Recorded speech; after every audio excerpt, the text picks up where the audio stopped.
And we have new results from the 2024 presidential race. CBS News estimates Biden has won enough delegates to formally secure his party's nomination. CBS News Executive Director of Elections and Surveys, Anthony Salvanto, joins me now. Anthony, we don't want to give people the misimpression that this is startling news. This was expected. No, I am here to display my firm grasp of the obvious, John. Yes, Joe Biden, as expected, we now estimate has enough delegates that at the convention, he will be nominated as the Democrats' nominee. And fortunately, though, you are always doing some other work, which is that there are surveys that in the state of Georgia that CBS News has out today. What did you find in that? Yeah, the fact that he's done it by winning Georgia really tees up what's going to be another battleground, right? Here we are again. Georgia's going to be close. In this case, Biden won it narrowly last time. Now we've got Trump up by 3.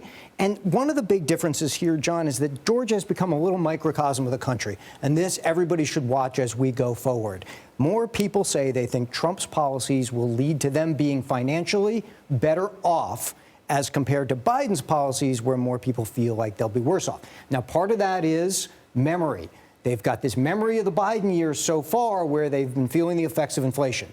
In previous polling, they've told us they remember the Trump economy as being good, which is interesting because back then, before COVID, they did say it was good. After COVID, they did not say it was good. So which part are they remembering? It's that first part, which is interesting right there. But this is echoing in Georgia, which is a narrative we're going to have to watch all summer and fall. Amazing. There was a time when people used to say, Georgia is never going to be a battleground state. And here it is. What you're saying is that perhaps one of the quintessential battleground states. Not only is it a battleground state, but look at how small the shifts are right now. We're going to be chasing this handful of voters. 7% of people who tell us they voted for Biden in 20 and they're considering Trump in 24. 3% going the other way from Trump back to Biden. And that's not much. Hold on to that thought. I mean, to help people with that thought again, this race is going to come down to a very small number of people in how many states?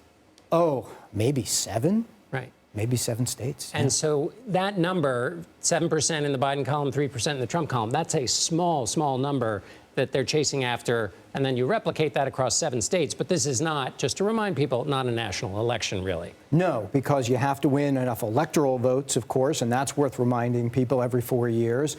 These are the close states. This is one of the battleground states. And then you're talking about a sliver of voters in a small number of states, but it really speaks to a larger story of how partisan things have become, of how intractable people's views and people's views of the other party have become, and really, as we watch the campaigns, how much money and effort that they will have to take and spend to get people not just to turn out, but if they're trying to move the needle, there aren't that many people whose needles are willing to move. Right. Excellent. We're going to end it on that very clever wordplay. Anthony Salvanto, we are grateful as always. Thanks.